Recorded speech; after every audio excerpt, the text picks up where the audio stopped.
Սերգեյ Վարդանյան, Հայոց մայրաքաղաքները, ձայնագրող օպերատոր Վահան Նահապետյան, կարդում է Սամվել Ղազարյանը։ Անի, դու չես լոկ հողեղեն մի գանձ, դու ինքդ ես ոգին, մի ողջ ժողովուրդ, ամեն ձև այստեղ ոչ է գերազանց, ամեն ինչ այստեղ իմաստ ու խորուրդ։ Ավետիք Իսահակյան։ Անիի մասին գրվել են բազմաթիվ գրքեր ու հոդվածներ, վեպեր ու պատմվածքներ, պոեմներ ու երգեր։ Երևի հայոց ոչ մի մայրաքաղաք այդքան լավ չի ուսումնասիրվել, որքան Անին։ Նրա վիմագիր արձանագրություններն առաջին անգամ ընդօրինակվել են դեռևս 1804 թվականին։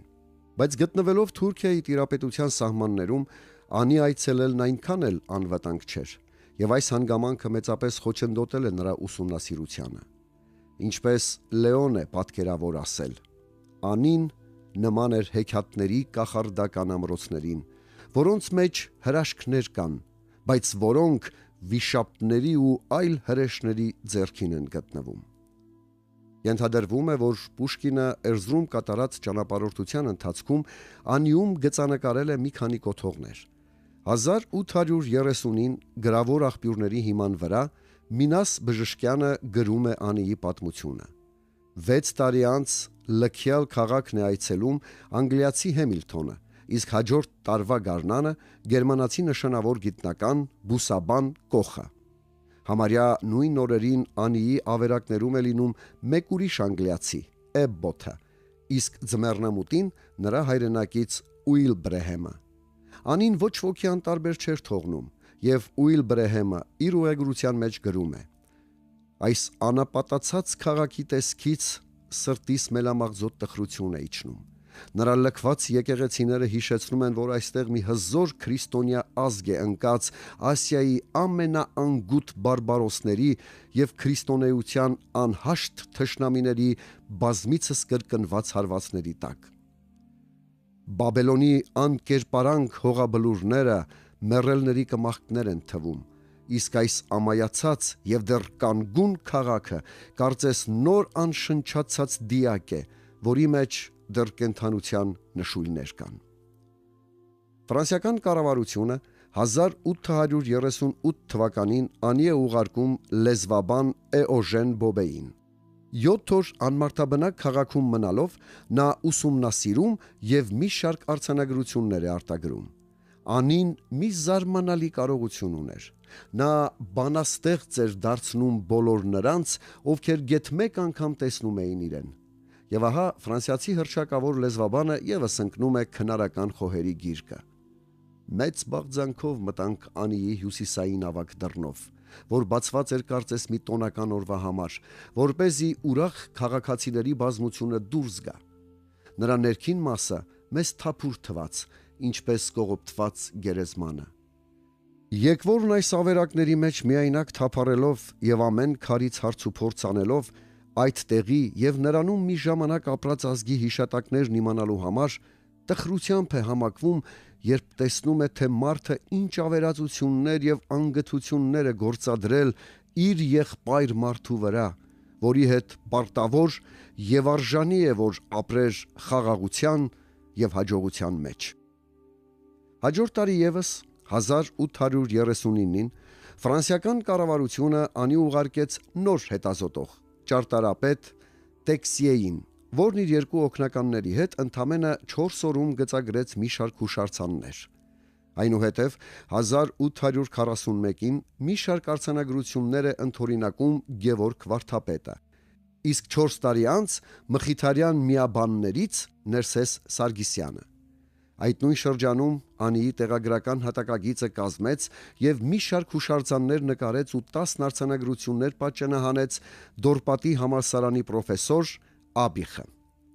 1848 թվի ձմռանը, արհամարելով սաստիկ ցուրտը, Անի այցելեց ռուս գիտնական Խանիկովը։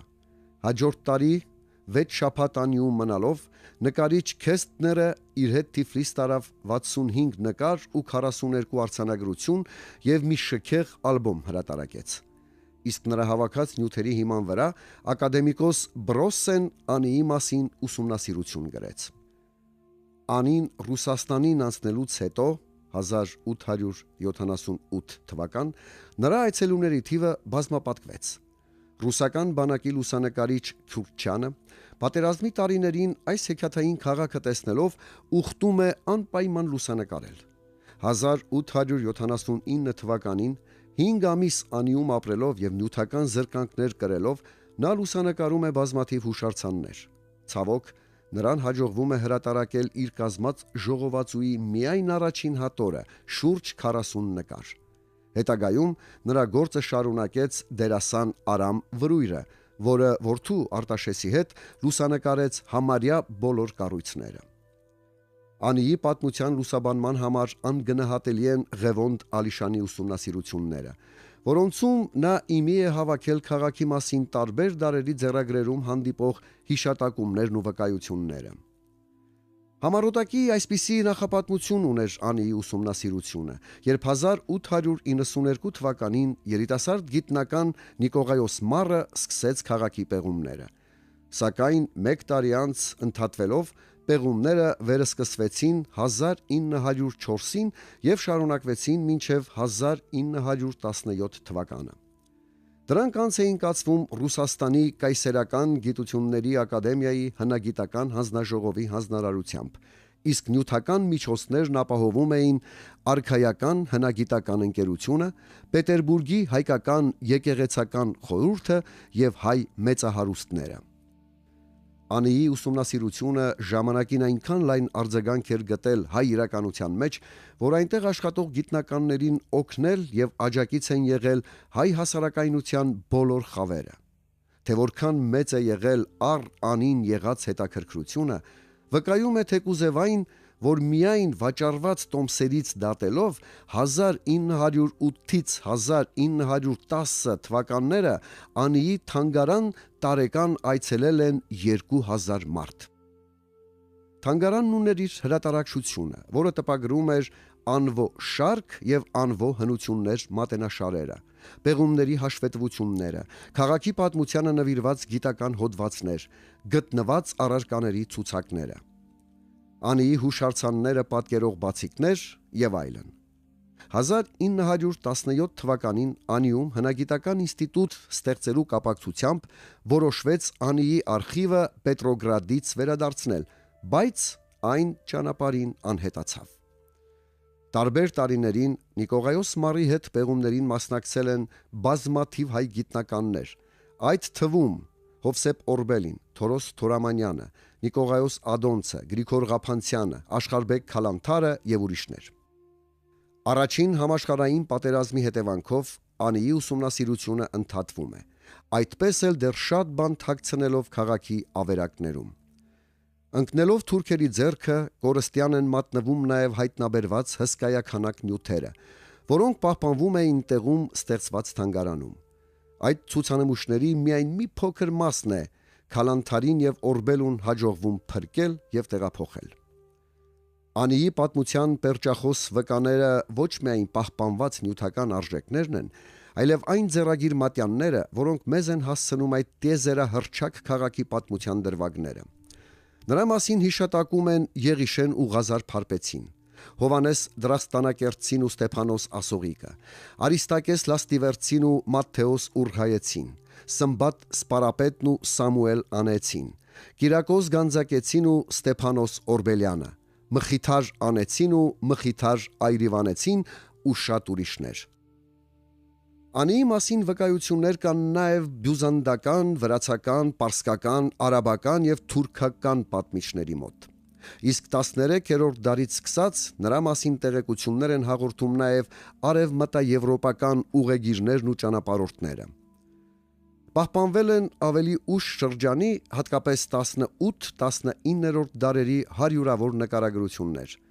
Մեզ են հասել նաև Անիի մասին մի շարք ավանդություններ ու զրույցներ։ Այս ամենի հիման վրա ստեղծվել է անիագիտական հարուստ գրադարան, բազմաթիվ են նրա պատմությանը, քաղաքաշինությանը, ճարտարապետությանն ու վիմագրությանը, արվեստներին ու արհեստներին նվիրված հոդվածներն ու մենագրությունները։ Անիի հանդեպ հետաքրքրությունը չի մարել նաև մեր օրերում։ Վերջին տասնամյակներում լույս տեսած ուսումնասիրություններից հատկապես արժեքավոր են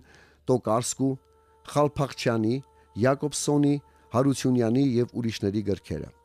Այստեղ պետք է հիշատակել նաև Լեոյի Անի գրական պատմական ուսումնասիրությունը, որը թեև գրվել է դեռևս 1904 թվականին, բայց ամբողջությամբ հրատարակվեց միայն 1963-ին։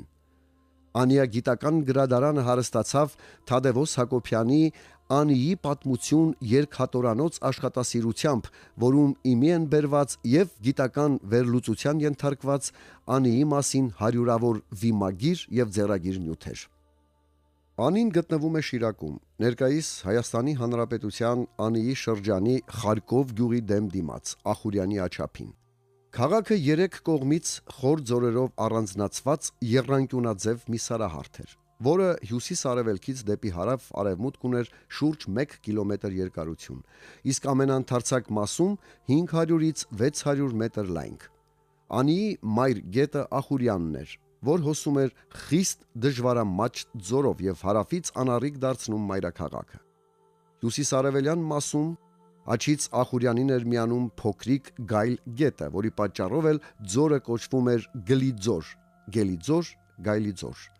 Քաղաքի արևմտյան կողմով հյուսիսից հարավ հոսում էր Ալաջա գետը։ Մյուս գետակը Իքաձորը սկսվելով հյուսիսից հոսում էր արևմուտք եւ միանում Ալաջային։ Բնականից անառիկ այս սարահարթում բնակավայր է եղել դեռևս վաղնջական ժամանակներում։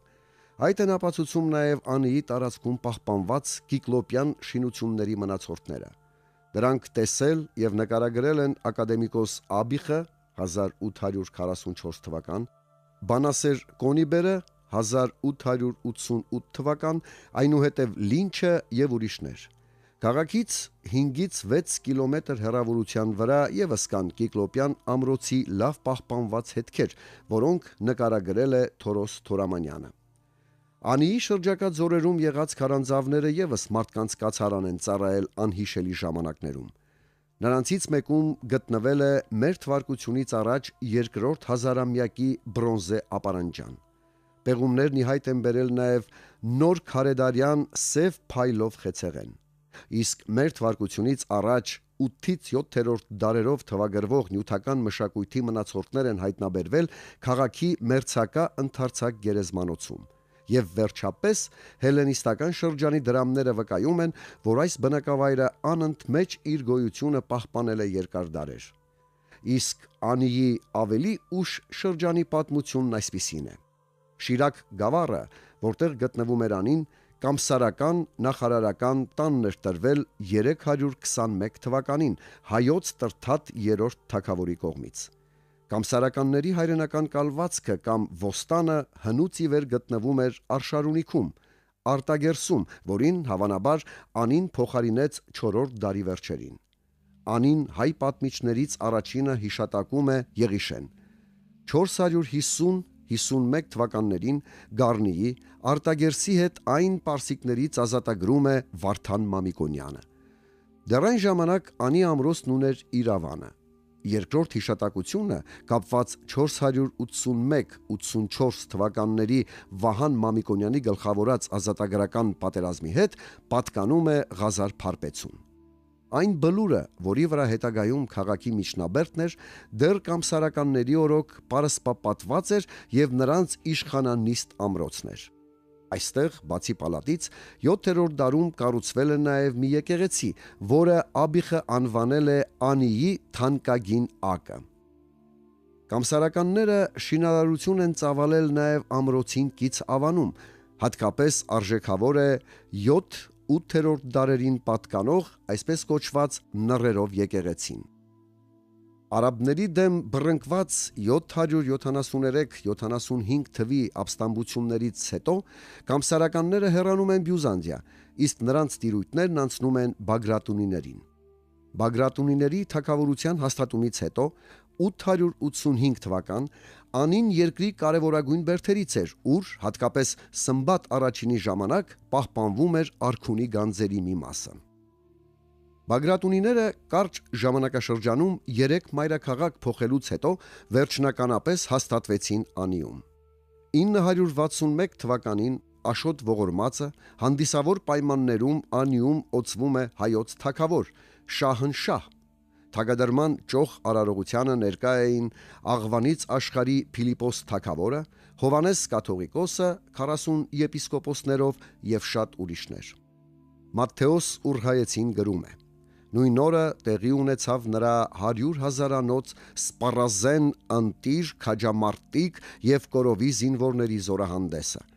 Այս ամենի համբավը հասնելով հարևան բոլոր երկրները, բոլոր ժողովուրդների թագավորները, աբխազների եւ հույների, բաբելացիների եւ պարսիկների ի պատիվ հայոց թագավորության ուղարկեցին նվերներ եւ բարեկամության հավաստիացումներ թանկագին ընծաներով։ Անիի ընտրությունը որպես մայր քաղաք պատահական չէր։ 10-րդ դարի սկզբին այն արդեն վաճառաշահ քաղաք էր։ Սյունիքի տեր Գրիգոր Սուփանիշխանը Մաքենիսի վանքի իր արձանագրության մեջ 901 թվական վանքին նվիրաբերած այլ ունեցվածքի հետ հիշատակում է նաև 5 կուղպակ խանութ Անիում։ Անին արդեն որոշակիորեն ձևավորված այնպիսի քաղաք էր, որ ինչպես Լեոն է գրում, կարող էր որոշ գույն հաղորդել Բագրատունյաց թագավորությանը, որոշ կնիք դրոշմել նրա կերպարանքի վրա։ Եվ իրոք, Բագրատունյաց թագավորությունն ու Անին հետագայում այնպես անխզելիորեն են կապվում միմյանց, որ Անին եւ թագավորությունը դառնում են հոմանիշներ, եւ շատ պատմիչներ ու հետազոտողներ այդպես էլ կոչում են Անիի թագավորություն։ Բացի այն, որ Անին գտնվում էր թագավորության կենտրոնում եւ բնականից լավ էր պաշտպանված, կարևոր էր նաեւ, որ նրա շրջակայքում կային մի քանի ամրակուռ ամրոցներ՝ Մաղասբերդ, Տիգնիս եւ այլն, որոնք հուսալիորեն փակում էին մայրաքաղաքի մատույցները։ Քաղաքին մոտ էին նաեւ մշակութային այնպիսի նշանավոր կենտրոններ, ինչպիսիք էին Տեկորն ու Հոռոմոսը։ Մայրաքաղաք հռչակվելուց ընդամենը 2-3 տարի անց Աշոտ ողորմածը կառուցում է Անիի ներքին պարիսպը, որը հետագայում կոչվեց Աշոտյան։ Ենթադրվում է, որ նրա օրոք է անցկացվել ջրմուղը եւ վերակառուցվել կամսարականների իշխանանիստ պալատը։ Անին զարգանում եւ կառուցապատվում է այն ժամանակների համար աննախընթաց արագությամբ։ Ընդամենը 10-15 տարվա ընթացքում քաղաքն այնքան է ընդարձակվել, որ Աշոտ ողորմածի հաջորդը Սմբատ II թագավորը ստիպված եղավ 8 երկար ու ձիգ տարիներ եւ նյութական հսկայական միջոցներ ծախսել նոր պարիսպների կառուցման վրա։ Սմբատյան կոչվող այս պարիսպը ուներ շուրջ 2.5 կիլոմետր երկարություն եւ շուրջ 8-ից 10 մետր բարձրություն։ Նրա արտաքին կողմում փորված էր մոտ 500 մետր երկարություն եւ 10-ից 12 մետր լայնք ունեցող խորխանդակ, որը լցված էր ջրով եւ պաշտպանական նշանակությունից բացի խաղաղ ժամանակներում օգտագործվում էր ոռոգման եւ ջրաղացներ աշխատացնելու նպատակով։ Բայց միայն այսքանով չէր սահմանափակվում Անիի պաշտպանական համակարգը։ Նրա մեջ էին մտնում նաեւ Միջնաբերդը, Աղջկաբերդը, Ախուրյանի, Ծաղկոցաձորի, Գլիձորի երկայնքով կառուցված պարսպահատվածները, քաղաքի արվարձաններում ստեղծված ամրությունները։ Անիի պարիսպներն ունեին մոտ 80-ից 90 բուրգ, որոնցում կային զորանոցներ ու պահականոցներ։ Որոշ բուրգերի ներսի մասը վերածված էր եկեղեցիների ու մատուռների։ Անիի զինանշանը վազող հովազի բարձրաքանդակը գտնվում էր ավագ դռան վրա։ Աշտարակները ևս ունեին իրենց զինանշանը։ Պահպանվել են արծվի, ցուլի եւ բաց երախով վիշապի բարձրաքանդակներ։ Պաշտպանական պակաս կարևորություն չունեին նաեւ Անիի կամուրջները։ Թորոս Թորոմանյանը միայն Ախուրյանի վրա 5 քարաշեն կամուրջ է հաշվել, որոնցից մեկը ափերի հետ կապվում էր փայտե շարժական տախտակամածերի միջոցով։ Վտանգի դեպքում այդ տախտակամածները բարձրացվում էին։ Կամուրջը երկու կողմից ուներ նաեւ կրկնահարկ աշտարակներ, որոնցում գտնվում էին նրա պահապան զինվորները, իսկ աշտարակների կամարաձև դարպասները փակելուց հետո կամուրջը վերածվում էր մի փոքրիկ բերդ կղզու։ Անին ներկայացնում էր միջնադարյան նոր ծլող իրականությունը, քաղաքային կուլտուրան։ Նա զարգանում էր եւ կարող էր զարգացնել միայն խաղաղ աշխատանքի, առևտրի, արհեստների եւ արդյունագործության քաղաքականությունը, Այսինքն զինվորական հափշտակողական քաղաքականության ներհակությունը եւ այս տեսակետից նա գուցե միակ օրինակն էր առաջավոր Ասիայում, գրել է Լեոն, եւ զորքը, բերթերը հարկավոր էին նրան լոկ ներքին հանգստությունը պահպանելու, խաղաղ աշխատանքը հովանավորելու համար։ Երկիրն ապրում էր իր կենտրոնով, որ Շիրակն էր, իսկ այս կենտրոնը բռնված էր շինարարական հարատև տենդով, եւ այս ընդարձակ գործունեության համար նրան հարկավոր էին նյութական խոշոր միջոցներ, որոնք ձեռք էին բերվում ոչ թե զինված ավարառություններով, այլ հալալ աշխատանքով։ Այո, արդար աշխատանքի շնորհիվ Անին տնտեսական ու մշակութային առաջընթաց է ապրում, ծաղկում եւ դառնում իսկապես որ տիեզերահռչակ, մեծանուն ու բաղցալի քաղաք։ Այն արագորեն վերածվում է արհեստագործության ու առևտրի խոշոր կենտրոնի, բազմամարդ ու բարեկարգ քաղաքի, որն իրեն էր ձգում հազարավոր մարդկանց։ Անիի բնակչությունը բազմապատկվել է միջնադարի համար անսովոր արագությամբ։ Բնակչության այսպիսի կուտակումը Անիի մայրաքաղաք դառնալու արդյունք էր։ Այստեղ էին բնակվում հայոց թագավորն իր մերձավորներով ու բազմամարդ սպասակազմով, թիկնապահներով ու արքունիքով, բարձր պաշտոնեությունը, ազնվականության մի մասը, բարձրաստիճան զինվորականությունն ու մեծաքանակ հոգևորականությունը։ Սակայն մայրաքաղաքի բնակչության հիմնական զանգվածները կազմում էին արհեստավորներն ու առևտրականները, նաև այլ կարգի բազմամբող բնակչությունը, օրավարձու աշխատողներ, ծառաներ, զանազան զբաղմունքի տեր մարդիկ եւ ուղղակի աղքատներ։ Քիչ չէին նաև նրանք, ովքեր չնայած ապրում էին մայրաքաղաքում, բայց շարունակում էին զբաղվել գյուղատնտեսությամբ, այգեգործությամբ ու անասնապահությամբ։ Անիի մարդաշատությունն են հաստատում նրա ընդարձակ արվարձանները, հարյուրավոր եկեղեցիները, բավական խիտ կառուցապատումը։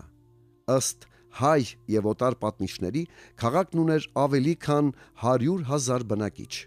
Պետք է նշել, որ քաղաքային բնակչության կտրուկ աճը բնորոշ է ոչ միայն Անիին, այն ուներ տնտեսական եւ քաղաքական խոր արմատներ։ Այսպես դեռ 893 թվականին մեծ երկրաշարժից առաջ Դվինում կար 100,000-ից ավելի բնակիչ, իսկ 1049 թվականին Սելջուկ թուրքերի արշավանքի հետևանքով միայն Արցն քաղաքում 150,000 մարդ է սպանվել։ Անին կառուցվածքով եւս նման էր միջնադարյան Հայաստանի մյուս քաղաքներին, բաղկացած էր միջնաբերդից, բուն քաղաքից եւ արվարձաններից, որոնք հիմնականում ձևավորվել էին Բագրատունյաց թագավորության շրջանում։ Միջնաբերդը գտնվում էր քաղաքի հարավ-արևմուտքում, բլրի վրա։ Նրա բարձրությունը բուն քաղաքից հասնում էր 80-ից 100 մետրի եւ շրջապատված էր հաստաբեստ պարիսպով։ Արքունի պալատից բացի այստեղ էին նաև գանձարանն ու զինանոցը, պալատական պաշտոնյաների ու հոգևորականների, բերդապահ զինվորների տները, Բագրատունի արքաների պանթեոնը, տարբեր չափի ու մեծության ամբարներ ու պահեստներ, ախոռներ եւ այլն։ Միջնաբերդն ուներ իր բաղնիքը, ջրմուղը։ Այստեղ մինչև 11-րդ դարը կառուցվել էին տարբեր չափերի 7 եկեղեցի, որոնցից ամենամեծը, պալատականը, կանգնեցվել էր դեռևս 7-րդ դարում։ Ամբողջ միջնաբերդը ընկղմված էր այգիների ու ծաղկանոցների մեջ։ Բուն քաղաքը բաղկացած էր հին եւ նոր քաղաքամասերից, որոնք այդպես էին կոչվում տարբեր ժամանակներում պարսպապատվելու պատճառով։ Հին քաղաքը միջնաբերդի եւ աշոտյան պարիսպների միջև էր, իսկ նորը ընդգրկում էր նրա եւ սմբատյան պարիսպների միջև ընկած շուրջ 700-720 մետր լայնք ունեցող շերտը։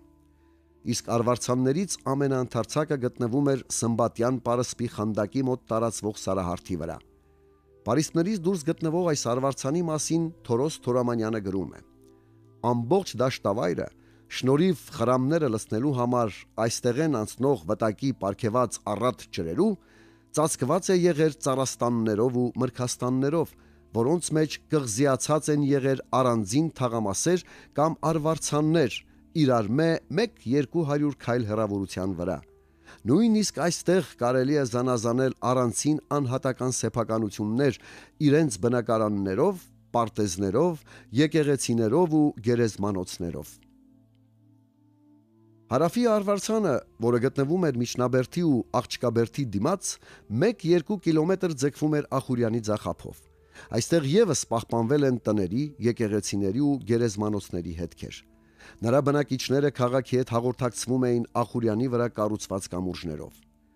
Այս արվարձաններից զատ կար նաև այսպես կոչված այրային անի։ Քաղաքը շրջափակող ձորերի զառիվեր լանջերին կային հարյուրավոր ժայռափոր տներ, եկեղեցիներ, կուխպակ խանութներ ու արհեստանոցներ, ձիթ-հանքեր ու ջրաղացներ, գերեզմանոցներ։ Այս յուրօրինակ քաղաքը հիմնականում տարածվում էր Ծաղկոցաձորի աջ ու ահյակ կողերին։ Բազմաթիվ քարայր տներ կային նաև Իքաձորում, Գլիձորում եւ Ախուրյանի ափերին։ Այս լքված կույր այրերը վաղուց են անմարդաբնակ դարձել, եւ հնագետներին հաջողվել է պահպանված շուրջ 1000 քարայրների միայն մի մասն ուսումնասիրել։ Միայն ժայռափոր եկեղեցիների թիվն այստեղ մի քանի տասնյակի էր հասնում։ Դրանք միանավ աղոթարաններ էին, կիսակլոր կամ քառանկյուն, մոտ 1 մետր բարձրության բեմով, ժայռակոպ սյուներով։ Կար նաև եկեղեցական մի բարդ համալիր, բաղկացած բազմաթիվ եկեղեցիներից ու սենյակներից։ Ժայռերի կողերին համբերատար ու աշխատասեր անեցիները փորել էին նաև շուրջ 15-16 աղավնատուն։ Այս ամենից բացի կար նաև այսպես կոչված ստորգետնյա անի, որն ուներ ռազմական պաշտպանական նշանակություն։ Նրա սրահներն ու գաղտնարանները, խոռոչներն ու խորշերը հիանալի թաքստոցներ ու ծուղակներ էին։ Անիի փողոցներն ունեին անկանոն դասավորություն, որոնցից ճյուղավորվում էին մեծ ու փոքր նրբանցքներ։ Բուն քաղաքում տները սովորաբար 1.5-2 հարկանի էին եւ բաղկացած էին 3-ից 6 բնակելի եւ օժանդակ սենյակներից։ Առաջին կամ նկուղային հարկում գտնվում էին օժանդակ, իսկ վերին հարկում բնակելի սենյակները։ Փողոցները շատ խիտ էին կառուցապատված։ Տները դասավորված էին ոչ թե դրանց երկայնքով, այլ խորությամբ, եւ նրանց շքամուտքը գտնվում էր ոչ թե փողոցի վրա, այլ բակի։ Տունը կամ մի քանի տուն միաժամանակ փողոցի հետ կապվում էին նեղ միջանցքով։ Սա ուներ իր պաշտպանական առավելությունները։ Գլխավոր փողոցը սկսվում էր Սմբատյան պարսպի գլխավոր մուտքից եւ երկարում մինչեւ քաղաքի հարավային ծայրաշրջանը։ Նրա լայնքը հասնում էր 4-ից 5 մետրի եւ կարող էին երթևեկել ոչ միայն հետիոտներն ու հեծյալները, այլև սայլերը։ Փողոցի երկու կողմերում քարե նստարաններ կային դրված։ Այստեղով էին անցնում քաղաքի ջրմուղի հիմնական գիծը։ Անիի ջրմուղը միջնադարի համար մի խիստ բարդ համակարգ էր, որն ուներ ոչ միայն կավե, այլև երկաթե խողովակներ։ Այս խողովակաշարերն էին ջուր հասցնում Անիի բնակիչներին, որոնք քաղաքի տարբեր մասերում կառուցել էին 6 բաղնիկ։ Ամենահինը Միջնաբերդում գտնվող բաղնիքն էր, որը եւս կառուցված լինելով կամսարականների օրոք Բագրատունիների կողմից վերակառուցվել էր եւ դարձել արքունի։ Այն բաղկացած էր 7 սենյակից։ Վառարանի ծուխն անցնում էր հատակի տակով, տաքացնելով հատակն ու պատերը դուրս գալիս ծխնելույզով։ Տաք ջրի համար օգտագործվում էին երկաթե, իսկ սառի համար կավե խողովակներ։ Անիի եկեղեցիները, պալատները, պարիսպները, տները կառուցված էին տուֆով, որի մշակումը հասել էր կատարելության։ Տուֆից էին նաև տանիքները։ Դրանք տուֆի բարակ սալեր էին, որոնք օծում էին ձեթով, որպեսզի ջուր եւ խոնավություն չներծծեն։ Անիի ամենանշանավոր ճարտարապետը Տրթատն էր, որը ապրել է 10-րդ դարի երկրորդ կեսին եւ 11-րդ դարի առաջին տասնամյակներում։ Տրթատն իր ժամանակի հանճարեղ ճարտարապետներից էր։ Նրա գլուխգործոցը Անիի մայր տաճարն է, որի շինարարությունը սկսել է Սմբատ II 988 կամ 989 թվականին եւ ավարտվել 1001 թվականին Գագիկ I-ի կին Կատրամիդե Թաքուհու հոգացողությամբ։ Անին եկեղեցապաշտ քաղաք էր։ Երևի աշխարհի ոչ մի քաղաքում այդքան շատ եկեղեցի չի եղել, որքան Անիում։ Հայ եւ օտար բազմաթիվ պատմիչներ, ժամանակագիրներ ու ուղեգիրներ նշել են, որ Անիում կար 1001 եկեղեցի։ Ալ-Ասիրը հաշվում է ավելի քան 500 եկեղեցի, Ավելի ուշ շրջանում 1255 թվականին Անի այցելելով ֆրանսիացի դիվանագետ ու հոգևորական Ռուբրուկը հայտնում է, որ քաղաքում կան հայերի 1000 եկեղեցի եւ արաբական 2 մզկիթ։ Վենսենտ Դբովեն եւս հաստատում է, որ Հայաստանում կա մի հոյակապ քաղաք կոչված Անի, ուր կա 1000 եկեղեցի եւ 100,000 ընտանիք։ Կողմնակալության մեջ հայ պատմիչներին չմեղադրելու համար բավարարվենք այս օտար հեղինակների վկայություններով եւ ասենք, որ Անիում իսկապես եղել են հարյուրավոր եկեղեցիներ։ Հիշենք, որ Աշոտ ողորմածը եկեղեցիների էր վերածել իր կառուցած պարսպի աշտարակները։ Այրային Անիում եւս կային մի քանի տասնյակ ժայռափոր եկեղեցիներ, քաղաքի տարբեր ծայրերում կառուցված էին բազմաթիվ աղոթարաններ։ Մինչև այժմ ուսումնասիրողներից ոչ ոք չի հաշվել Անիի բոլոր եկեղեցիները, աղոթարաններն ու մատուռները, եւ դժվար է հաստատել կամ ժխտել ժամանակակից պատմիչներին կամ ականատես ուղեգիրներին։ Բացի Մայր տաճարից Անիում կային այլ նշանավոր եկեղեցիներ եւս՝ Գագկաշեն, Աբուղամրենց, Առաքելոց, Սուրբ Փրկիչ, Հովվի եւ այլն։ Երկար դարեր այս ճարտարապետական գոհարները զարմանք են պատճառել։ Մայր տաճարից հետո Անիի երկրորդ հայտնի տաճարը Գագկաշեն եկեղեցին էր։ Այն եւս Տրթատի ձեռակերտն է։ Կառուցվել է ըստ երևույթին 1001-ից 10 թվականներին Գագիկ թագավորի օրոք։ Թորոս Թորամանյանը գրում է, որ Գագկաշենը չափով, ձևով ոչ մեկ տարբերություն չունի Զվարթնոցեն, միայն զարդաքանդակներն են, որ Զվարթնոցեն օտար են։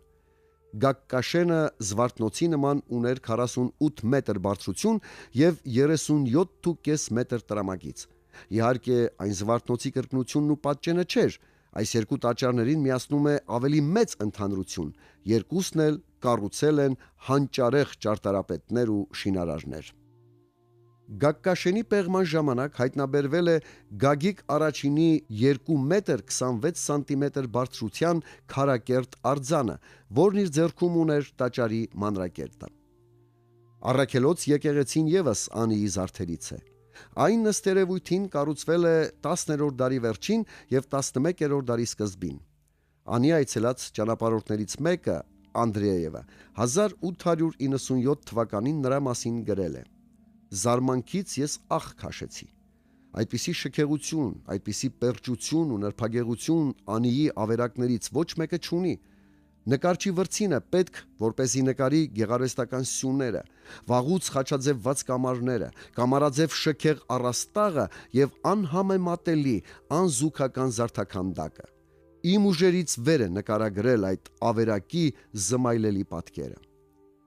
Անիի եկեղեցիները ոչ միայն հոգևոր կենտրոններ էին, այլև մշակութային օջախներ, որոնցում գրվում եւ հավաքվում էին բազմաթիվ ձեռագրեր։ Կար նաեւ բարձրագույն դպրոց։ Այն իր բնույթով հիմնականում աշխարհիկ էր։ Միջնադարյան մյուս համալսարանների նման այստեղ էլ դասավանդվում էին իմաստասիրություն, քերականություն, մաթեմատիկա, ճարտասանություն, աստղաբաշխություն, երաժշտություն եւ այլն։ Անիի բարձրագույն դպրոցը ծաղկում է ապրում Գրիգոր Մագիստրոսի 11-րդ դար եւ Հովանես իմաստասերի օրոք 11-րդ դարի վերջ, 12-րդ դարի սկիզբ։ Իմաստասերը պատմագիր էր, տոմարագետ, մեկնիչ, բանաստեղծ։ Ուշագրավ է, որ դեռ այն ժամանակ նա ընդունում էր երկրի գնդաձևությունը։ Անիում կային նաև մատենադարաններ Արքունիքում, բարձրագույն դպրոցում, կաթողիկոսարանում, վանքերում ու եկեղեցիներում։ Զարգացում է ապրել նաև թատերական արվեստը։ Քաղաքն ուներ թատրոնի հատուկ շենք, բայց հավանաբար հանդեսների ու ներկայացումների մի մասն անց էր կացվում փողոցներում եւ հրապարակներում։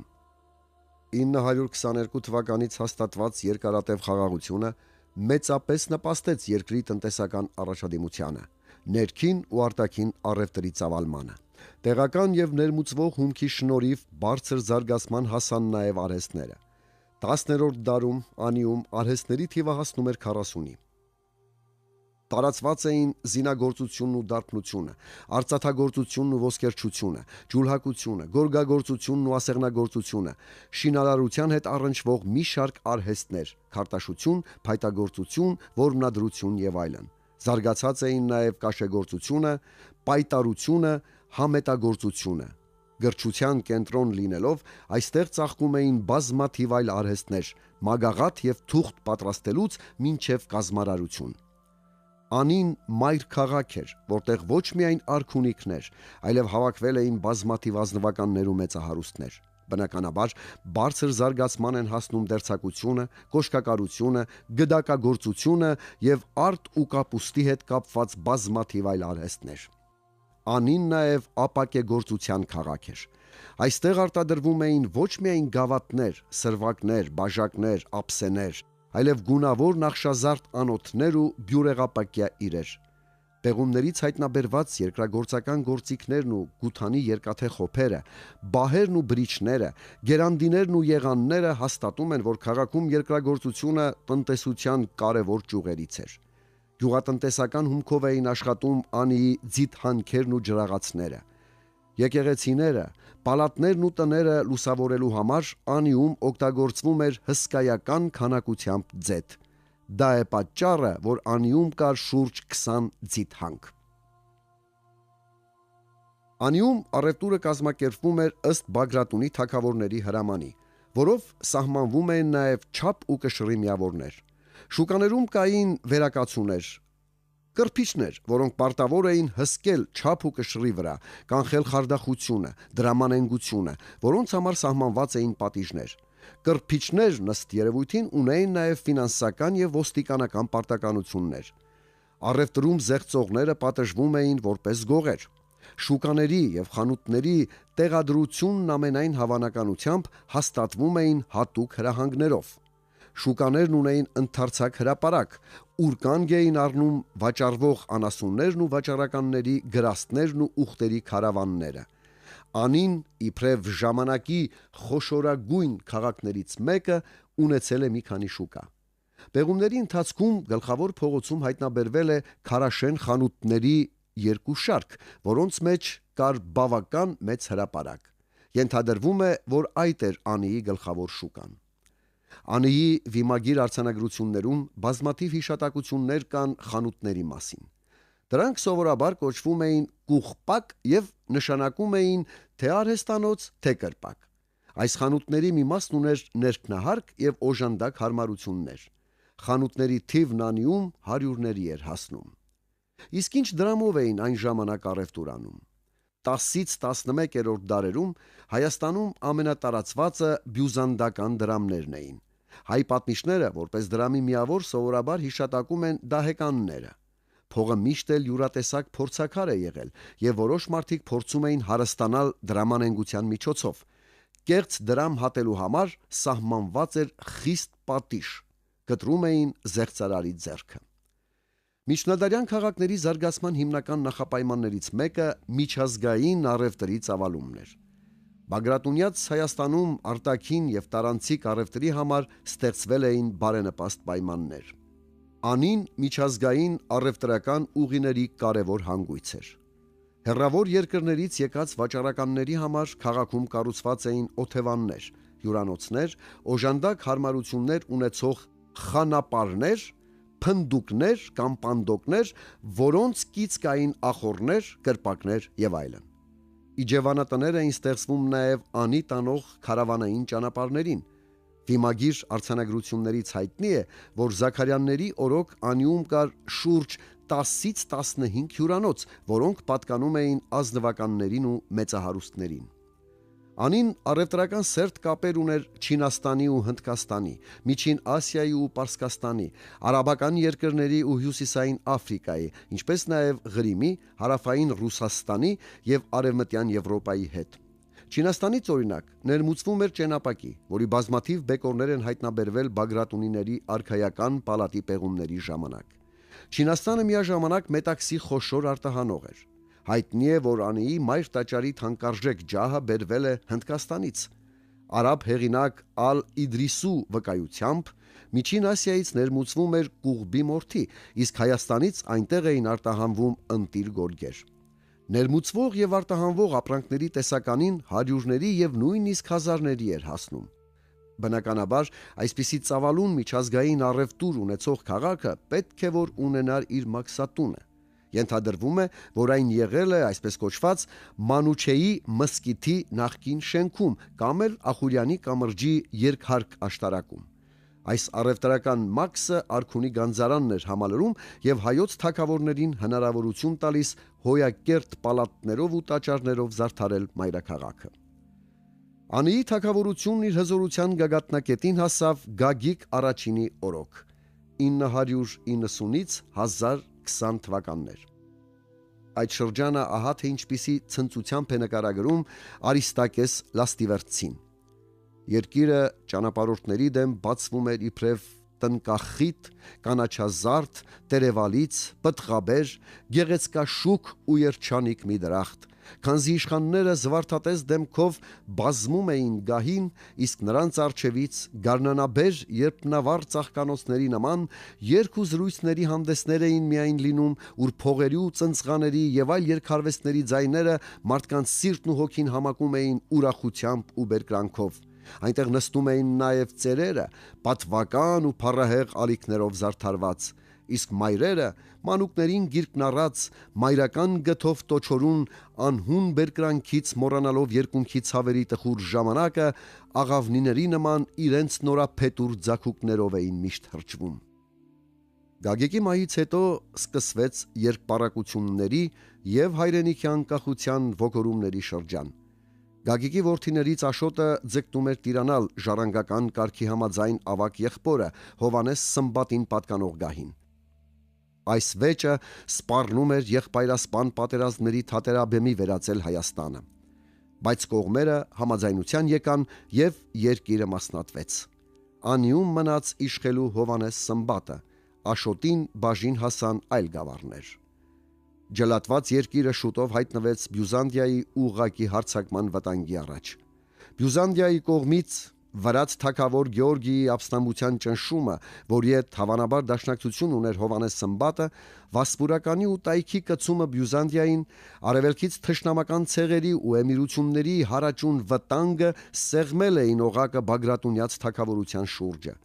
Խորացել էր անջրպետը նաև երկրի ներքին քաղաքական ուժերի, հունասերների եւ անկախության կողմնակիցների միջև։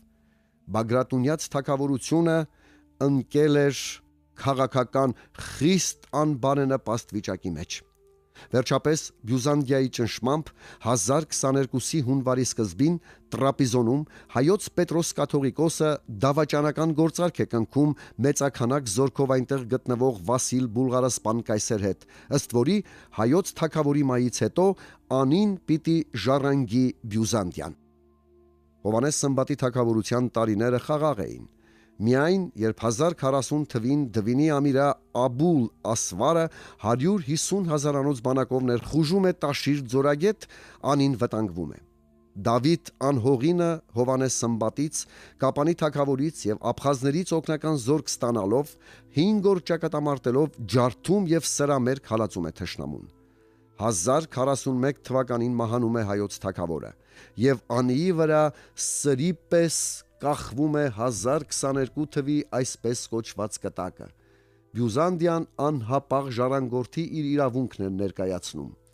Մինչ այդ մահացել էր նաև հայոց արքայի եղբայր Աշոտը։ Բագրատունյաց թագավորության անկախությունը պահպանելու համար պետք էր ստեղծել միասնական ամուր ճակատ,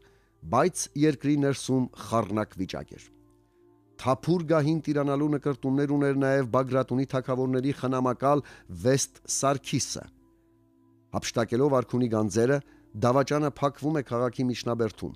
Շուտով իր զորքերն առած դեպի անի է շտապում նաև Տաշիր ձորագետի թագավոր Դավիթ անհողինը, որն իրեն էր համարում գահի իսկական ժառանգորդ։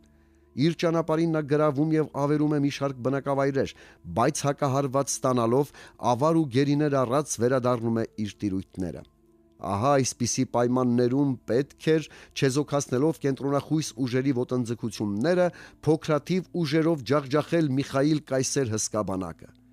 Անին հանձնելու մասին Միխայիլ կայսեր առաջարկը մերժելուց հետո 1041 թվականի վերջերին եւ հաջորդ տարվա սկզբներին բյուզանդական բանակը մի քանի անգամ արշավում է քաղաքի վրա։ Մատթեոս Ուրհայեցին այսպես է նկարագրում Անիի համար մղված ճակատամարտը. Հայոց աշխարհի օրհասներ։ Հոռոմների 100,000-անոց զորքը համախմբվեց ընդդեմ թագավորաբնակ Անի քաղաքի եւ բանակեց նրա դարպասի առջև։ Հայոց մնացած զորքը հավաքվեց մեծ սպարապետ Վահրամ Պահլավունու շուրջը, խնդրելով նրան պատերազմի դուրս գալ հոռոմոց զորքերի դեմ, որովհետև նրանք մեծապես անարգելով ու նախատելով էին դիմում պատերազմի։ Հայոց զորքերը մեծ զայրույթով ու բարկությամբ լցված գազազած գազանների նման բոլորը միասին 30,000 հետևակ եւ ձիավոր դուրս գալով ծաղկոց կոչվող դարպասով դիմեցին մարտի եւ որպես կայծակ թափվեցին հոռոմած զորքերի գլխին, անխնասրի քաշելով եւ կոտորելով այնքան գազազած ու ամբարտավանացած զորքերին փախուստի մատնեցին։ Ախուրյան գետը արյուն դարձավ։ Հայոց գազազած զորքերի աղաղակից սարսափած փախստականները չէին կարողանում փախուստի դիմել, խելակորույս գամվել էին տեղում ու սրահար էին լինում։ Այս խոշոր հաղթանակից հետո հայրենասեր իշխանները Վահրամ Պահլավունու գլխավորությամբ արդեն կարող էին զբաղվել անիշխանության վերացմամբ։ Նրանց թելադրմամբ Պետրոս Կաթողիկոսը Անիի մայր տաճարում մեծ շուքով հայոց նոր թագավոր օծեց Հովանես Սմբատի եղբոր Աշոտի որդուն 17-18-ամյա Գագիկ II-ին։ Անտերունչ մնացած երկիրն իր թագավորությունը վերագտնելով կրկին ցնծում է։ Բյուզանդիան չէր հրաժարվում Անիին տիրելու իր ձգտումներից։ Նոր կայսր Կոստանդին Մոնոմախը Գագիկ II-ից համառորեն պահանջում է Անին։ Հայոց թագավորը մերժում է, եւ կրկին բյուզանդական բանակները շարժվում են Հայաստան։ 1043-44 թվականներին երկու արշավանք է կազմակերպվում Անին գրավելու համար։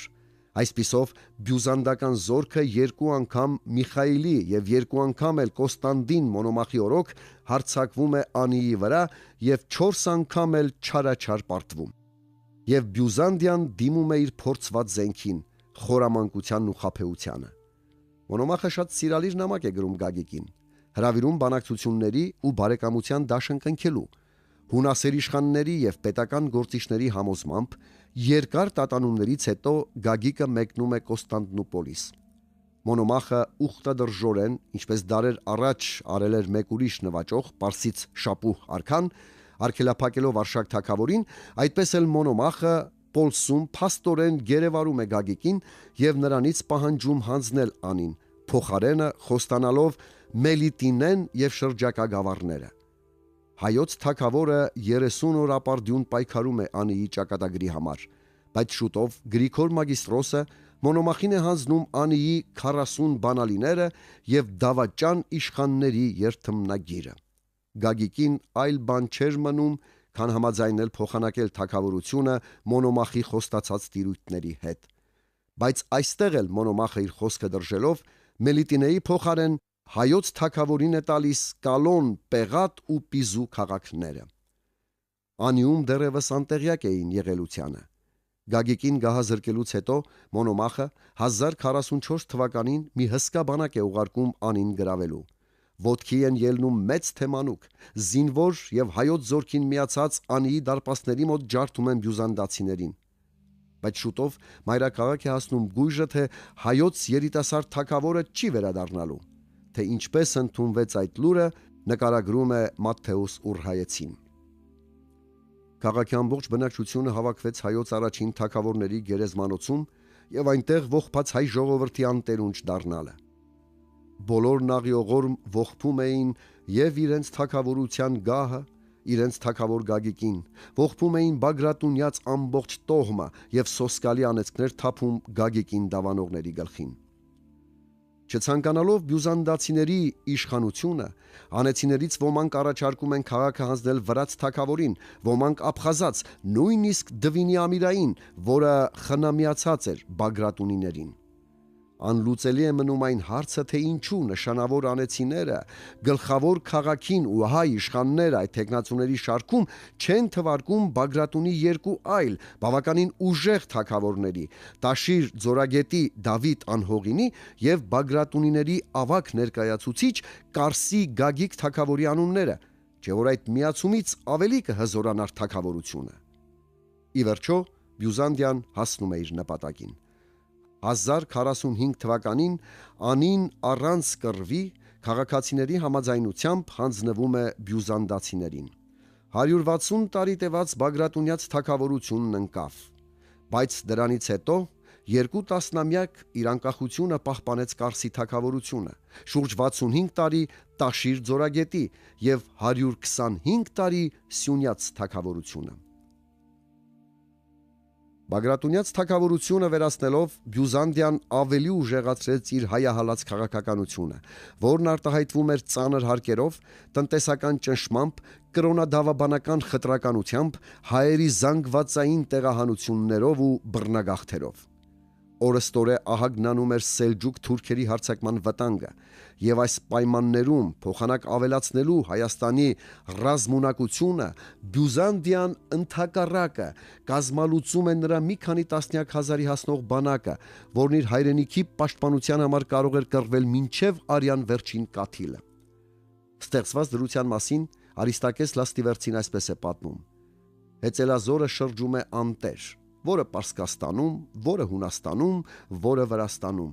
Ազնվականներն ու իշխանավորները հայրենիքից տեղահան, փառքից ընկած, ամեն մեկը միտեղ մռնչում է, ինչպես առյուծների կորյուններն իրենց խշտիներում։ Արքունական պալատները ավերակ են ու անմարդի, մարդաբնակ երկիրը թափուր է բնակիչներից։ Ոչ այգեկութի ուրախության ձայներն են լսվում եւ ոչ էլ հնձանում տրորողներին ուղված գովեստի խոսքեր։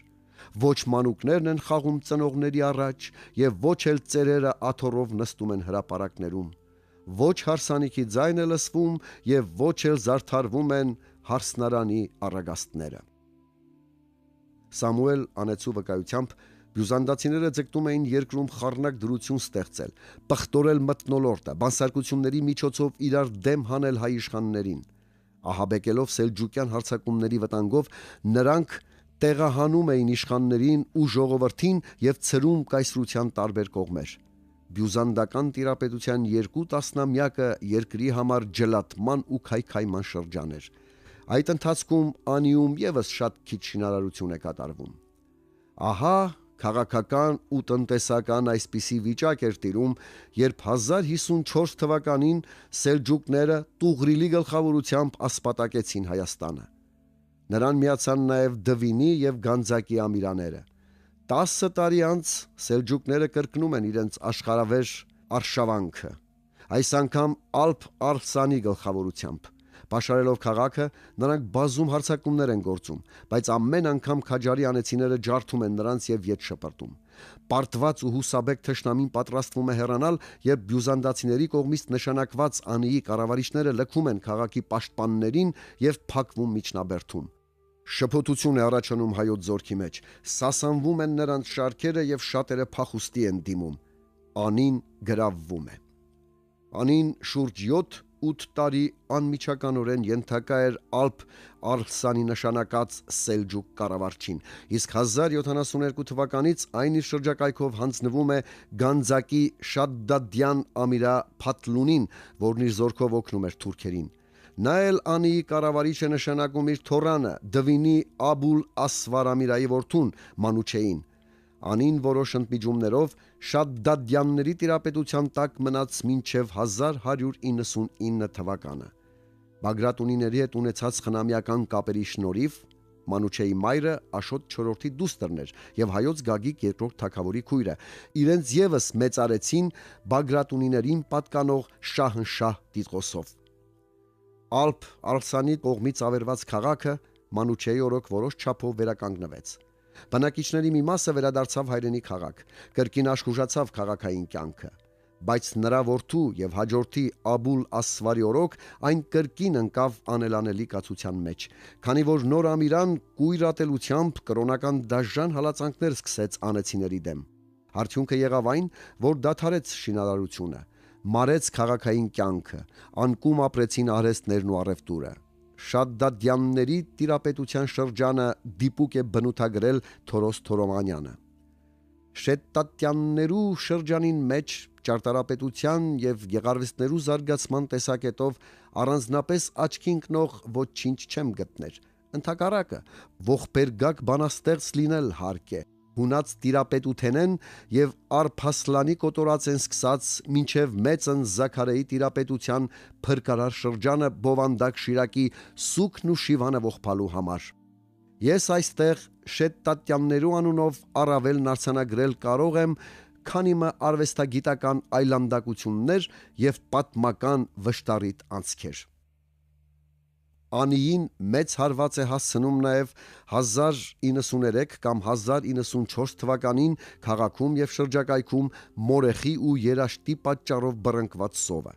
Այն այնքան շատ մարդկային զոհեր է խլել, որ կենթանի մնացողները չէին հասցնում հարազատներին թաղել։ Կարծես սա քիչ էր, թուրքական ինչ որ ցեղի 7000-անոց բանակ արշավում է Հայաստան եւ հասնում մինչև Անի։ Սակայն Գրիգոր իշխանն իր մարտիկներով պարտության է մատնում թշնամուն եւ դուրս շպրտում։ Այս փաստը հաստատում է, որ նույնիսկ օտար տիրապետության շրջանում Անիի պաշտպանները հայեր էին։ Անին Շադդադյանների տիրապետության շրջանում այնքան ծանր կացության մեջ ընկավ, որ նույնիսկ Աբուլասվարը մսկիթի վերածեց Անիի գլխավոր եկեղեցին, մայր տաճարը, լցվում է համբերության բաժակը։ Անեցիները պատվիրակներ են ուղարկում վրաց Դավիթ 4-րդ թագավորի մոտ։ Շուտով վրացական 60,000-անոց բանակը, որի մեջ կային բազմաթիվ հայեր, շտապում է Անի եւ ապստամբած անեցիները բաց են անում դարպասները։ Քաղաքը գրավելուց հետո վրաց թագավորը մեծ հանդիսավորությամբ կրկին քրիստոնեական տաճարի է վերածում Անիի մայր եկեղեցին։ Անիի կառավարիչներ թողնելով Աբուլետ Օրբելյան իշխանին եւ նրա որդի Իվանեին, իր հետ առնելով գերված Աբուլասվարին, Դավիթ թագավորը վերադառնում է Տփխիս։ Դավիթ թագավորի մահից հետո Անիի վրա առաջինը հարձակվում է Աբուլասվարի ավագ եղբայրը Փաթլուն II։ Նա Խորասանում Սելջուկյան սուլթանի աջակցությամբ վարձկաններից խոշոր բանակ է ստեղծում եւ 1125 թվականին պաշարում Անին։ Մեկ տարի շարունակ քաջարի անեցիները մարտնչում էին թվով գերակշռող թշնամու դեմ։ Զենքի էին դիմել թե ծեր, թե մանուկ, թե այր, թե կին։ Պատմությունը պահպանել է Անիի հերոսուհիներից մեկի անունը՝ Այցեամն, որն իր քաջությամբ ոգևորում էր քաղաքի պաշտպաններին։ Այսպես շուրջ մեկ տարի թշնամին սողում էր քաղաքի շուրջը, բայց ներս մտնել չէր կարողանում։ Անիում սաստկանում է սովը։ Փաթլունը բանակցությունների մեջ է մտնում Դավիթ 4-ին հաջորդած Դեմետրե առաջինի եւ անեցիների հետ, խոստանում է ինքնակամ հանձնվելու դեպքում վրիժառության չդիմել։ Փոխադարձ համաձայնությամբ Շադդադյանները կրկին վերահաստատվում են Անիում։ Բայց ճակատագիրը նոր հարված էր պատրաստել։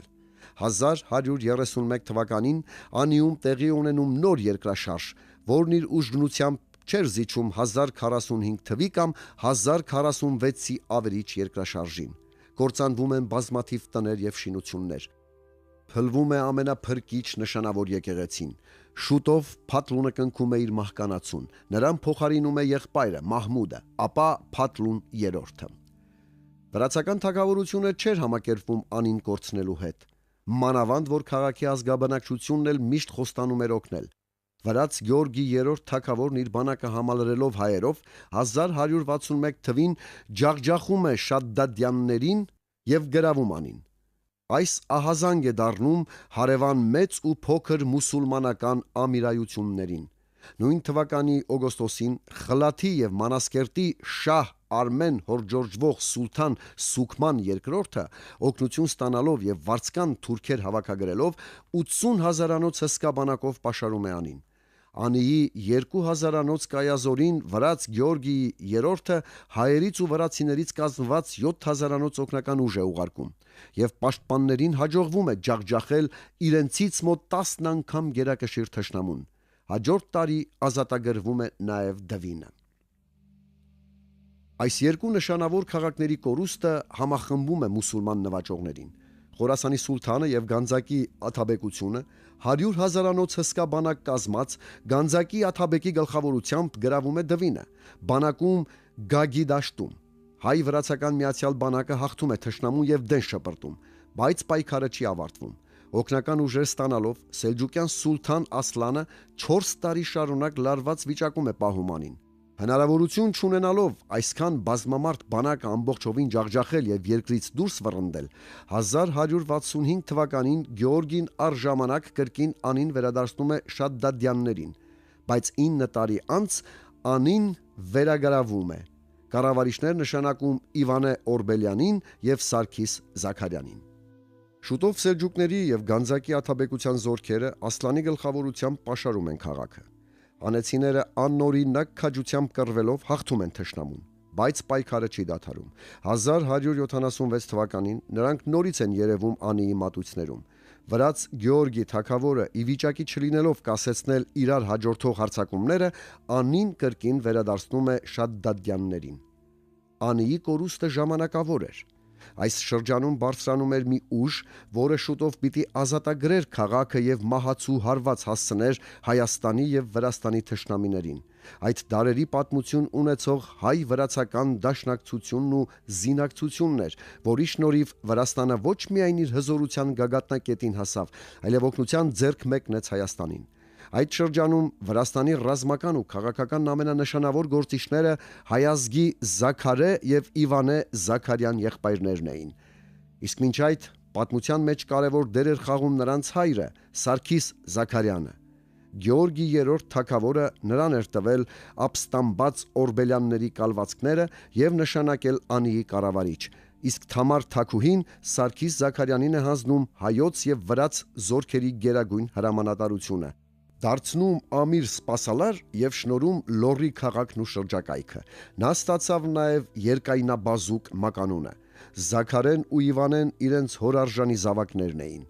Թամար թագուհու օրոք Զաքարեն ստանձնում է երկրի ընդհանուր զորքերի գերագույն հրամանատարությունը, իսկ կրտսեր եղբայրը պետության խնամակալի պաշտոնը։ Հայ-վրացական միացյալ բանակը նրանց առաջնորդությամբ ընդամենը 7-8 տարվա ընթացքում 1196-ից 1204 թվականները նախ ազատագրում է Արցախն ու Սյունիքը, ապա 1199-ին Շադդադյաններից խլում է Անին, ազատագրում հյուսիսային Հայաստանի մեծագույն մասը։ Զաքարյանների իշխանությունը ընդգրկում էր մի հսկայական տարածք, որի մեջ մտնում էին Անի Շիրակի, Սյունիքի, Լոռու թագավորություններն ամբողջությամբ եւ Կարսի թագավորության մի մասը։ Այն բաժանված էր երկու մասի։ Արևմտյանը Անի կենտրոնով պատկանում էր Զաքարեին, իսկ արևելյանը Դվին կենտրոնով Իվանեին։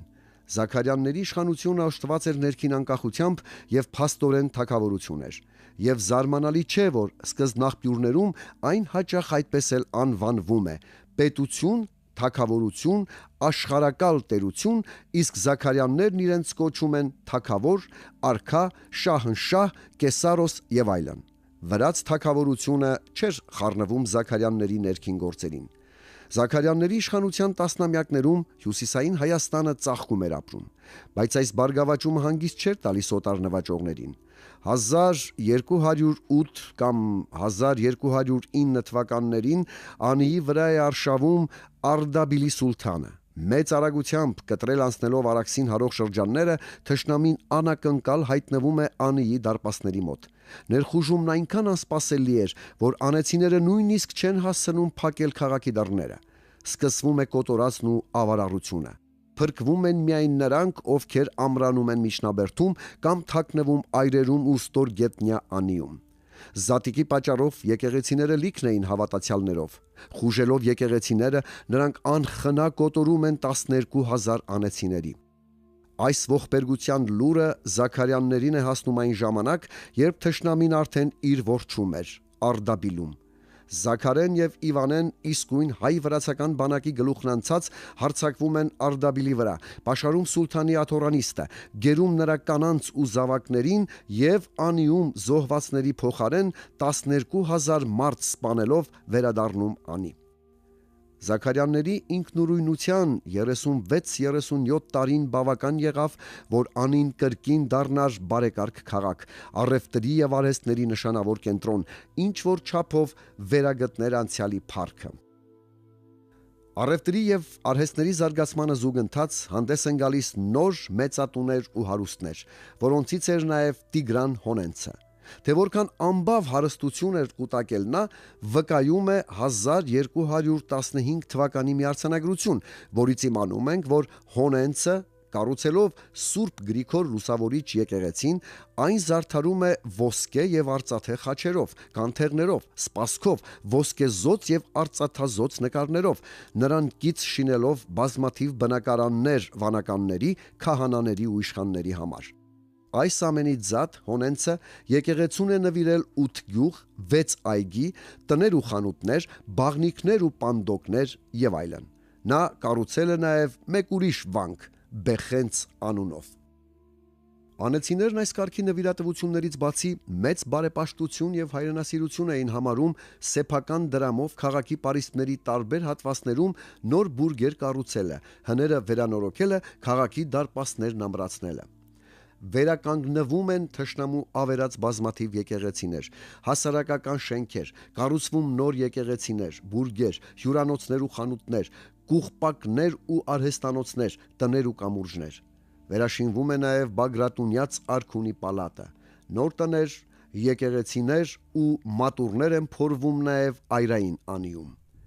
Բայց այս անգամ էլ խաղաղությունը հարատև չէր։ 1236 թվականին թաթար մոնղոլները հարձակվում են Հայաստանի, Վրաստանի եւ Աղվանքի վրա։ Նրանց մի զորաբանակ Չարմաղանի գլխավորությամբ ասպատակ է սփռում Արարատյան աշխարհում եւ պաշարում անին։ Կիրակոս Գանձակեցու նկարագրությունից դժվար չէ կռահել, որ այն թշնամու ձեռքն է ընկնում դավաճանությամբ։ Քաղաքը բոլոր կողմերից պաշարեցին, հմտորեն կանգնեցրին բաբաները, քարաձիգ մեքենաներ, եւ ուժգնապես ճակատամարտելով քաղաքի դեմ գրավեցին այն։ Այլև քաղաքի իշխաններից ոմանք օգնեցին թշնամուն իրենց կյանքի փրկությունը ձեռք բերելու համար։ Նրանք քաղաքից դուրս կանչեցին բազմությանը, խոստացան ոչ մի չար բան չանել նրանց։ Եվ երբ ամբողջ բազմությունը դուրս եկավ նրանց մոտ, թաթարները նրանց իրենց մեջ բաժանեցին եւ սրերը քաշելով անողորմաբար համահավասար կոտորեցին, թողնելով սակավաթիվ կանայք, մանուկներ եւ արհեստավոր տղամարդիկ, որոնց քշեցին գերության։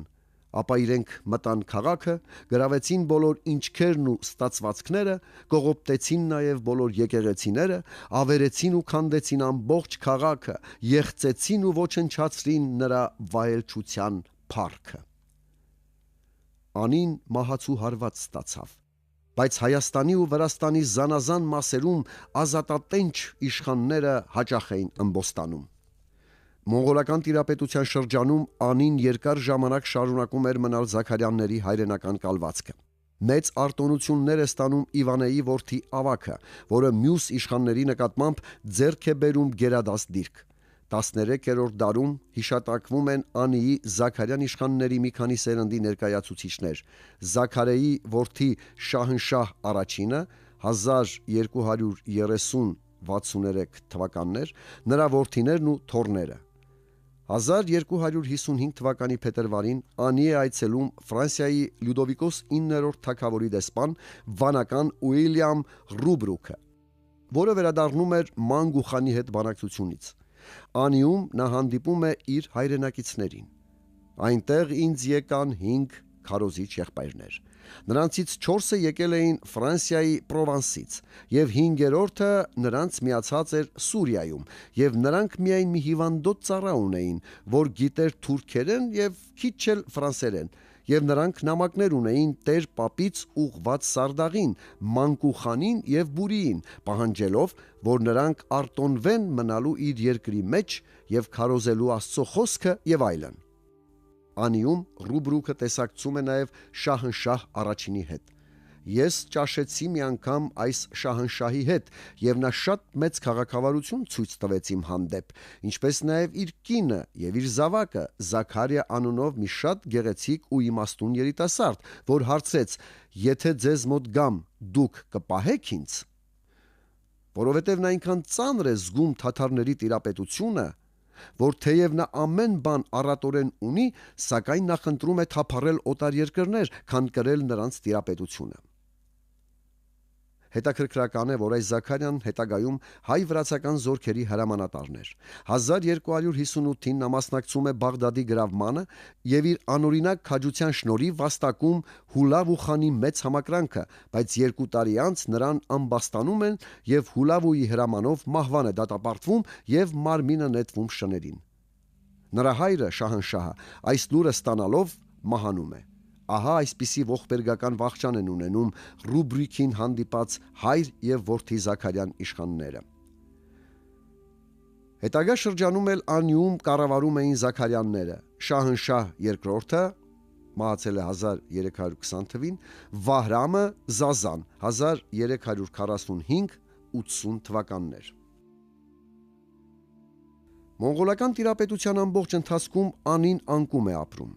Դրությունն ավելի է ծանրանում, երբ Զաքարյաններին փոխարինում են օտար տիրողները, որոնք ահռելի չափերի են հասցնում հարկերը։ 13-րդ դարի երկրորդ կեսից մինչև 15-րդ դարի առաջին կեսը Անիում հատվել են տարբեր կարգի դրամներ, որոնց վրա ծալապատիկ նստած պատկերված էին Զաքարյան իշխանները, իսկ հետագայում դրամներին դրոշմվում էին մոնղոլ ու կարակոյունլու իշխողների անունները։ Բացի պղնձե դրամներից հատվել են նաև ոսկե եւ արծաթե դրամներ։ Իր վերջին շրջանի պատմության ընթացքում Անին քանիցս ավերվել է թուրքմենական ցեղերի եւ Լենգ Թեմուրի արշավանքների պատճառով, իսկ 1319 թվականի երկրաշարժը նոր արհավիրք էր առանց այն էլ 1000 անգամ մահ տեսած քաղաքի համար։ Չնայած այս ավերումներին ու չդադարող զանգվածային արտագաղթերին, Անին մի քանի ձեռագրերում մինչև 15-րդ դարի առաջին կեսը շարունակվում է կոչվել քաղաք։ 15-րդ դարի սկզբի Անիի մասին մի հազվագյուտ հիշատակություն էլ պահպանվել է իսպանացի դիվանագետ Ռյուի Գոնսալես Կլավիխոյի ուղեգրության մեջ։ Նա Հենրի III թագավորի կողմից դիվանագիտական առաքելությամբ ուղևորվել էր Լենգ Թեմուրի մոտ եւ վերադարձին 1406 թվականին 3-4 օր մնացել է Անիում։ Անիի բերդը շատ զորավոր մի վայր էր, մի բարձունքի վրա, շրջապատված 3 համակենտրոն պարսպով, զորավորապես կառուցված։ Բերդի գավթում առատ ջրի մի աղբյուր կար եւ պաշտպանության համար առատ պաշար ու բոլոր միջոցները լավ հայթայթված էին։ Հետագա շրջանում ավելի հազվադեպ է դառնում Անիի հիշատակությունը։ 16-րդ դարում այն արդեն մի սովորական գյուղ էր։ Հայոց քաղաքների չքնաղ դիցուհին դանդաղ մահանում էր։ Իսկ թե երբ է Անին լքել նրա վերջին բնակիչը կամ Լեոյի պատկերավոր արտահայտությամբ ով վերջին անգամ փակեց մեռնողի աչքերը, դժվար է ասել։ 1846 թվականին, երբ ռուս ճանապարհորդ Մուրավյովը Անի այցելեց, արդեն քաղաքը մեռած էր։ Նրա բոլոր պատուհաններից մահն է նայում։ Միայն մահն է այդքան բնակարանների մշտական հյուրը։ Նա է դիմավորում ուղևորին բոլոր դռներում, տաճարներում եւ ապարանքներում։ Աշխարհի որ ծայրն ասես, որ ճակատագիրը չի նետել անեցիներին։ Բագրատունյաց թագավորության անկումի, երկրաշարժի եւ քաղաքը օտարի լծի տակ ընկնելու հետևանքով դեռ 1045 թվականին Անիից դուրս եկած գաղթողների հոծ զանգվածները սփռվում են Հայաստանի, Վրաստանի տարբեր կողմերում, անեցի վաճառականների բացած արահետներով հասնում Տրապիզոն ու հարավային Ռուսաստան։ Բյուզանդական շրջանում ավելի է մեծանում արտագաղթը, որի հետևանքով նվազում է քաղաքի բնակչությունը։ Սելջուկյան տիրապետության տարիներին, սկսած 1064 թվականից, անտանելի կացության պատճառով շատերն են լքում հայրենի քաղաքը եւ ապրուստի միջոցներ փնտրում հեռավոր ափերում, բայց այն զանգվածային բնույթ է կրում հատկապես մոնղոլական շրջանում, երբ անեցիները հազարներով էին հեռանում քաղաքից։ 1319 թվականի երկրաշարժից հետո բավական մեծ թվով անեցիներ բնակվեցին Վասպուրականում եւ Համշենում, Շապին Գարահիսարում ու Կիլիկիայում։ Նրանց մի մեծ հոսանքն էլ ուղղվեց Ղրիմ, ուր մինչ այդ էլ բազմաթիվ անեցիներ էին հաստատվել։ Հետագայում ճակատագրի ուղիներն ավելի հեռու նետեցին Ղրիմի անեցիներին, նրանց հասցնելով Մոլդովիա, Ռումինիա, Գալիցիա, Լեհաստան ու Հունգարիա։ Անեցիներ էին ապաստանել նաև Հունաստանում ու Բուլղարիայում։ Ամենուր հայերը հիմնում են նոր բնակավայրեր ու քաղաքներ, զարգացնում արհեստներն ու առևտուրը, գրավում պետական բարձր պաշտոններ, տալիս գիտության ու մշակույթի նշանավոր գործիչներ։ 1778-ին Ղրիմի անեցիների մի հոսանքն էլ ուղղվեց Դոնի ափերը, ուր հիմնեցին նոր Նախիջևանի հայկական գաղութը։ Որտեղ էլ որ բնակություն են հաստատել անեցիները, միշտ հպարտացել են իրենց ծագմամբ եւ երբեք չեն մոռացել իրենց հեքիաթային անին։ Թեև ավերված ու կողկրտված, անին միշտ էլ իրեն է ձգել հայ եւ օտար ճանապարհորդներին, գիտնականներին, քաղաքական գործիչներին, գրողներին ու բանաստեղծներին։ Անին կարծես խորհրդանշում էր ազգային իղձերն ու երազանքները։ Եվ պատահական չէ, որ հասարակական քաղաքական հայտնի գործիչ Հովսեփ Արգուտյանը 1783 թվականին ռուսական արքունին ներկայացրած հայկական անկախ պետության ստեղծման իր նախագծում որպես Հայաստանի մայրաքաղաք առաջարկում է նաև անին։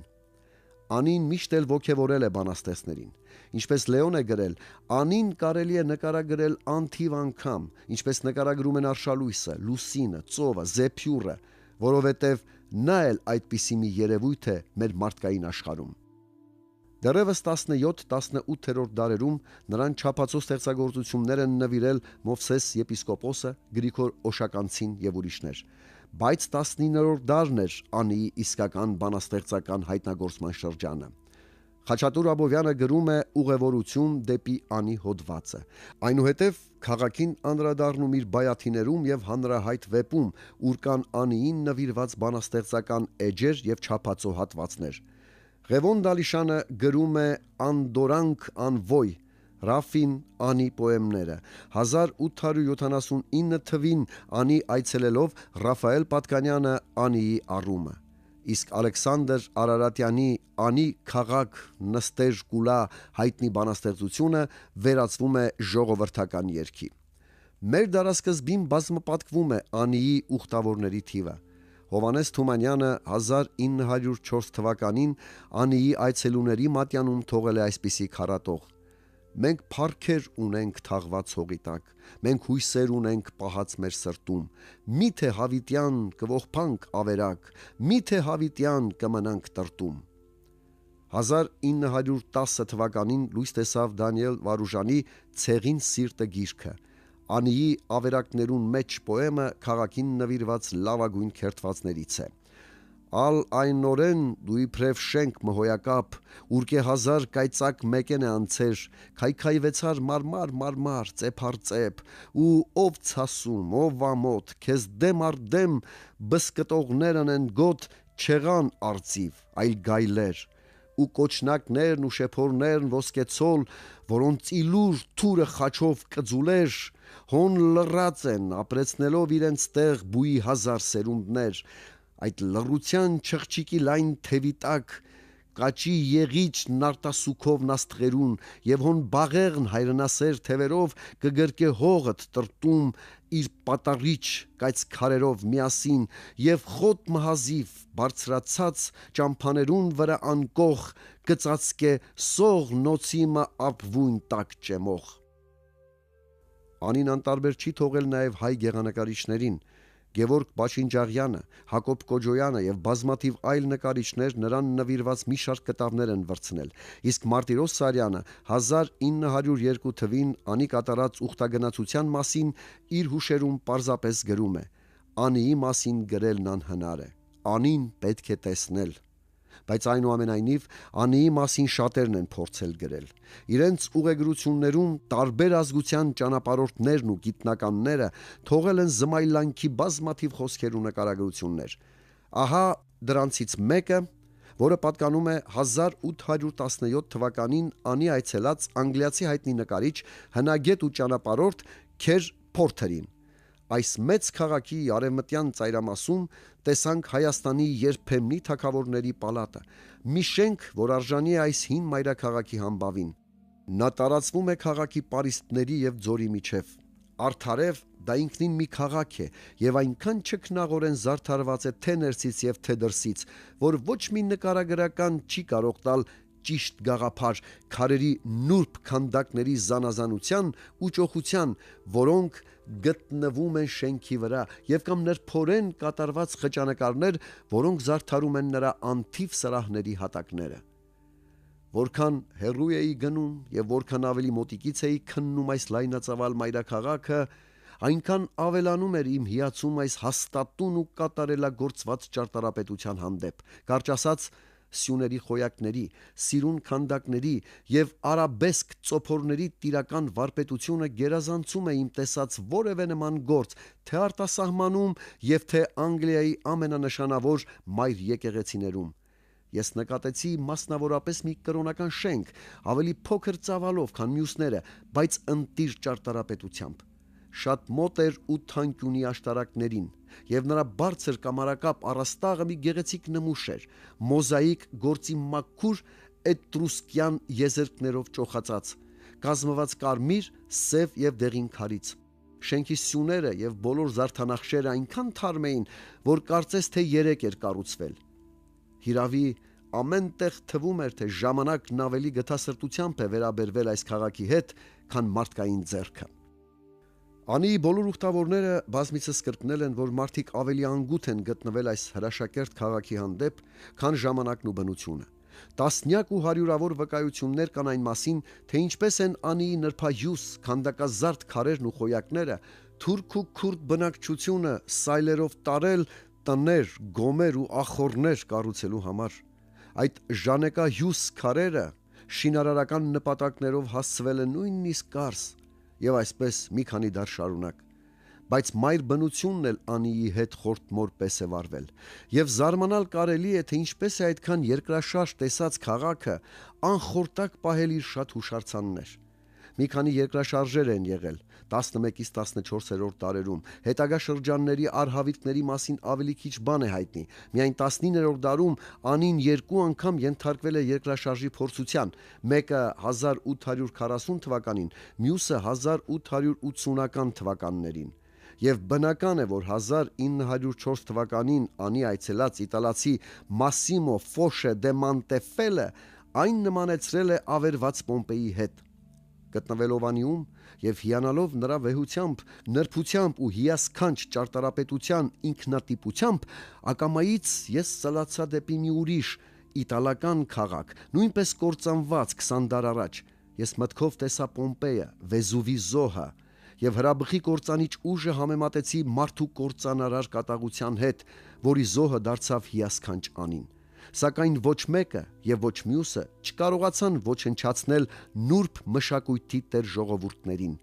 Իտալիան արդեն վերակենդանացավ։ Կմաղթեմ, որպեսզի շուտով գա այն օրը, երբ Հայաստանը վերածնվի։ Այդ ժամանակ նրա ժողովուրդը կհանդիսանա նոր եւ շքեղ մշակույթի ջահակիրը Ասիայի բոլոր ժողովուրդների համար, որոնք այլևս ոտնձգություն չեն անի իրենց ազատարարին, զգալով եւ հասկանալով այլևս ոչ թե ազգային, այլ համամարտկային մշակույթի օգուտները։ 20-րդ դարը եւս քաղաքին հանգիստ չի թողել։ 1926 թվականին եւ հետագա մի քանի երկրաշարժերից փլվել են բազմաթիվ կանգուն պատեր եւ կառույցներ։ Ահա թե ինչպես է Թորոս Թորոմանյանը նկարագրում Անիի նշանավոր հուշարձաններից մեկի Հովվի եկեղեցու դրությունը։ Երկար տարիները ի վեր նա կողպա իր վիճակը, կխնդրե բարերարմը, որ ծածկե իր մերկությունը եւ պահպանե զինքը ժամանակի ավերիչ ճիրաններուն մեջ իսպառ անհետանալու վտանգեն, բայց ով կլսե։ Մարդիկ ականջնին փակած են այս աղիողորմ հեծեծանքները չլսելու համար։ Արվեստի պատմության մեջ թերևս միակն է Հովվի եկեղեցին իր կազմությամբ 4 կողմը սուրացող սաստկաշունչ քամին կքշե, կտանե յուր բոլոր հեծեծանքներն ու հառաչանքները հեռու եւ կկորսնցնե տիեզերքի անհունության մեջ։ Շենք չէ սա, այլ իր շքեղ պարզության եւ աննման վայելչության մեջ պարզապես գոհարմ է, ոտքի տակ կողկրտված։ 1877-78 թվականների ռուս-թուրքական պատերազմից հետո Անին մտավ ռուսական կայսրությանն անցած Կարսի մարզի մեջ։ 1918-ին այն միացվեց Հայաստանի Հանրապետությանը։ 1921 թվականին Կարսի համաձայնագրով անցավ Թուրքիային։ Ռուս նշանավոր գրող Կոստանդին Պաուստովսկուն 1923 թվականին հաջողվել է տեսնել Անին։ Ահա թե Պաուստովսկին ինչպես է իրեն հատուկ բանաստեղծականորեն նկարագրում այդ այցելությունը։ Ինչ է Անին։ Կան իհարկե բաներ, որոնք չես կարող նկարագրել, որքան էլ ձգտես։ Դա մեր ուժերից վեր է։ Ինչպես նկարագրես այն անդորը, երբ հեռվից լսվում է ոչխարների կճղակների սորուն խշշոցը եւ հասած սերմի տկտկոցը վաղուց չորացած ծաղիկների սերմնարաններում, որ մանկական չխչխկաններին է նման։ Ինչպես նկարագրես ծիծեռնակների թևերի ստվերը սովորական խլածաղիկներով ծածկված գավիթների սալերի վրա։ Ամայության, քամու, լռության մեջ ապրում են միայն խոտերը, որմնանկարներն ու երկինքը, որ այնքան նման է այդ որմնանկարներին։ Ամպերն ասես նկարած լիներ իտալացի հռչակավոր վարպետը, եւ ամպերի արանքից երբեմն երկրի վրա էր ընկնում արևի այն նշանավոր թեք ու եզակի ճառագայթը, որ սիրում էր պատկերել Դորեն։ Այդ ճառագայթը դեռևս վաղ մանկությունից հին կտակարանի նկարների հատկանիշն է դարձել։ Նրան տեսնելով Անիի արևախանձ հրապարակների վրա ես իսկույն հասկացա, որ ընկել եմ նույնքան հին մի վայր, որքան ինքը երկիրն է։ Արևը մայր էր մտնում։ Մենք պետք է վերադառնայինք։ Ինչպիսի հաճույքով կգիշերեի այդ ավերակներում, դիտելով աստղերի պտույտը եւ նախանձելով նույնիսկ ինքս ինձ։ Իսկ 5 տարի անց ռուս մեկ ուրիշ նշանավոր գրող Անդրեյ Բելին է տեսնում Անին միայն թե հեռվից։ Ահա Անիի կայարանը։ Կողքիդ են հնադարյան Հայաստանի ավերակները։ Ձեռքդ մեկնես կհասնի։ Նայում եմ այս վայրերին, ուր 9-րդ դարում գրադարաններում գրքեր են կուտակվել, ուր վեր է խոյացել հայոց տաճարների հզոր կառուցվածքը։ Ոճերն այստեղ կծկվել են նրբագեղ մի կծիկի մեջ, որ դժվարությամբ ետ տալով ձեռք ես բերում միասնական ձևերի բարգավաճման դարաշրջանը ընկալելու բանալին, ձևեր, որոնք տարածվել են ամբողջ Եվրոպայում։ 10-րդ դարից սկսած աշխարհով մեկ ճչում է անիական ոճը։ Այսօր ավերակների միջից լսվում է նրա կանչը։ Այդ եկեղեցիներ անցյալ են։ Այժմ հին ավերակների վրա գուցե վրանն է ծփում քոչվոր քրդի, որ այնտեղ է մտել մտքերը ցրելու։ Թուրքական ուղեկալն է թափառում կործանված ճարտարապետության տափաստանում, դեռևս սարահարթից չգահավիժված կոթողների մեջ։ Ձայնագրող օպերատոր Վահան Նահապետյան, կարդաց Սամվել Ղազարյանը։